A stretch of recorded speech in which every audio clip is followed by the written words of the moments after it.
The Jim and Terry Show, coming to you from the Hobbit Hole studio in downtown sunny, excruciatingly hot and sticky Bobcaygeon. Maybe it's the last hurrah of summer. Are we going to ride this heat wave out, or is it going to be torrential downpours on the weekend? Who's to say? The weather forecasts? Maybe they're right, maybe they're wrong. How about climate science? Are you into that, or are you what they call a climate denier? Meaning you don't believe that there is such a thing as a CO2 problem, or if there is a large amount of CO2, it's been large amounts of CO2 in the atmosphere before. We've survived everything before. It's always changing. There's no issue. Really much ado about nothing. Or is it? Climate change seems to be one of those areas where it's like a canary in the coal mine, where we've got indicators. We've got the fires out west. Hottest years on the planet have been the last few years on the planet. But don't tell Dr. Jordan Peterson that, because he's not sure that climate change is a thing. He doesn't even believe there is such a thing as climate. In fact, one of his interviews, he said, with Joe Rogan. Don't get me started on Joe Rogan. Yeah, but he did say climate and the word everything are the same word. They mean the same thing. Climate is everything. And I think that's confusing the issue and hiding behind the veneer of I know a lot more than you know. And remember, he is a psychologist. He has that doctorate. But does that make you qualified to speak on all kinds of other things? I don't know. I'm just the Terry of the Jim and Terry Show. An old retired guy sitting in the studio with a cup of fresh ground, not freshly roasted today, fresh ground coffee. And I still aspire in my retired years to get myself a roaster. Not that I'm inclined to start a business, but you never know. If the market demands the best coffee, could I research it? Could I find out where to import them? Could I get them shipped economically? That's another question. Expertise is what we're talking about, and climate science is a question of believing the science or believing the experts or not. You can poo-poo it all you want, but data is a hard thing to argue against. You may argue successfully that there are some on the fringe who deny the veracity of the data. That would be a fair assessment. There are some who disagree. Now, if we want to go into quantitative analysis, we would say the number of experts in the field of climate science who disagree or who agree with Jordan Peterson are very few and far between. It's also the same argument to be made for the efficacy of vaccines during COVID or the efficacy of wearing a mask during COVID. It's, yes, you will find a few on the fringe. That's why I use the word fringe-worthy. Yes, it belongs and abides on the fringe. It is not the main part. Somehow mainstream seems to be a derogatory term these days. I would say it's the old word for a main bell curve. The bulk, the big hump on a bell curve is mainstream. And mainstream climate sciences are all in agreement. 1.5 degrees Celsius is all we could agree to at the Paris Climate Accord. Not enough, says many. Again, the bell curve, many, the bulk, the majority. But there are those on the fringe of either side who deny or who say doomsday prophets on the other side. So we got these two extremes.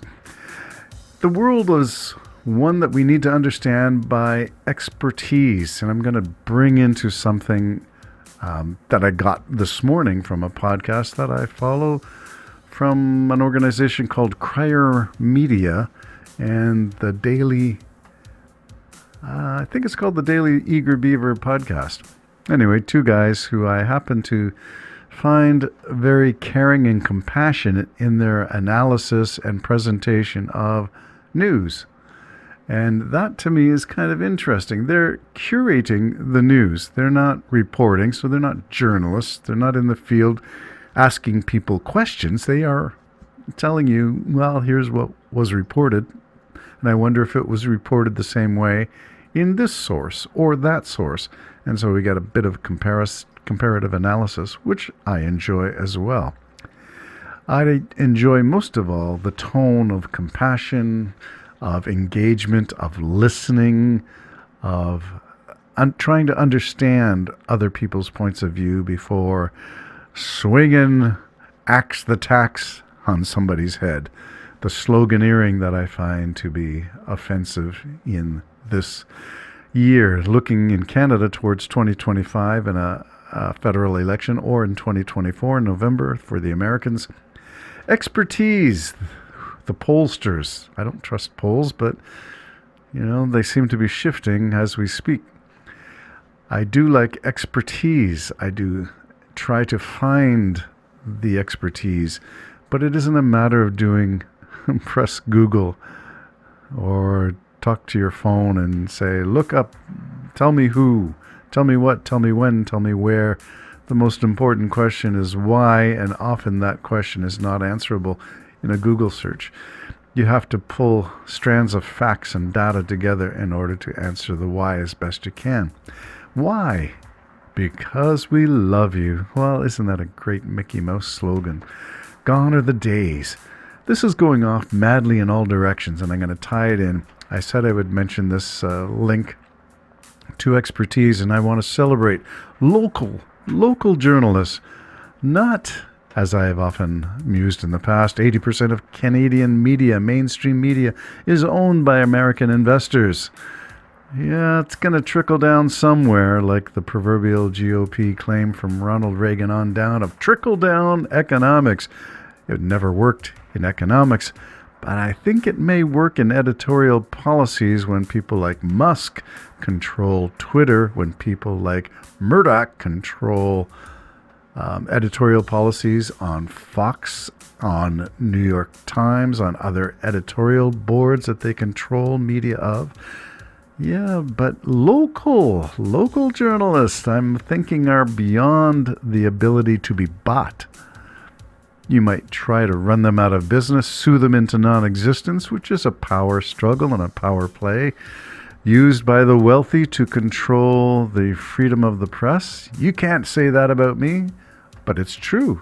I'm going to sue your into non-existence. And yeah, many a good reporter has suffered at the hands of these lawsuits, frivolous lawsuits. Well, you know who's good at frivolous lawsuits? I'm not even going to go there. Local journalists. I'm pointing to two articles specifically, one in Sudbury and one in Niagara-on-the-Lake, both of whom are local papers, both of whom have local reporters. The Niagara-on-the-Lake editorial for the Niagara-on-the-Lake paper, I think it's called Niagara Now or something like that. Fact-checking Pierre Poilievre in a way that I haven't seen done even by the mighty CBC. But finally somebody's holding Pierre Poilievre accountable for what I would be tempted to say is a spree of falsehoods worthy of a Daniel Dale to fact-check. Daniel Dale made his claim to fame fact-checking Donald Trump during his 4 years of presidency. And that's where we got the 33,000 lies in a 4-year term. Most lying, pants-on-fire president in American history. And Daniel Dale was the fact-checker from the Toronto Star who was often guest featured on CNN. Daniel Dale is back at it with fact-checking J.D. Vance and Trump's latest round of whatever he's spewing. I was going to say saying. No, it's not saying, it's spewing. I'm not sure how well he speaks these days, but fact-checking is important. So we have two papers, Sudbury, and we have the Niagara-on-the-Lake. Why is this significant? Because it's not being done. very much in the mainstream media, holding politicians accountable for what they say. Now, we all know politicians say a whole bunch of stuff and don't stick to it. Trudeau promised to revamp the elections system from first past the post, and it's still not being done. And I would say, yeah, you're right, okay, so you got me on that one. But then there are others where Pierre Poilievre is calling the I'm not sure what hotel chain it was in Sudbury that the Liberals had a conference at, and they called it swanky. But it was like, I don't know, a Howard Johnson or something like that up in Sudbury. Swanky is not the word, but unless you want to say you, who live in the leader of the opposition's mansion in Ottawa, that's not swanky. Hotel 6, Motel 6, Howard Johnson, what? Swanky. Leave it to local reporters for correcting the words that people use to describe situations. Now, if you had said they went up to Jasper to live in, or Banff to stay at the CP Hotel there, then I might say swanky if you used it to describe some other opulent place. But Sudbury? And what? Yeah, local reporting, very important. Expertise in your local affairs, very important. And it's different than a mainstream media presentation of facts where there can be an editorial trickle-down of bias in favor of one candidate or another, one point of view or another, one opinion over another. But facts, they are the pernicious things that is not up to debate. You may argue numbers greater, lesser. You may argue years. Oh yeah, that's not including those years. Oh, you included too many years. You can argue stuff like that, but facts, they become the foundation of everything that we believe to be true. Give credit to experts and to those who follow expertise in their field. Science deniers, Jordan Peterson, follow the science. It's all about the details. The devil is in the details. Now, don't get me started on spiritual things. Save that for another episode. The Jim and Terry Show without Jim. Looking for another week or so before we're back together. Hang in there. The Jim and Terry Show. Bye-bye for now.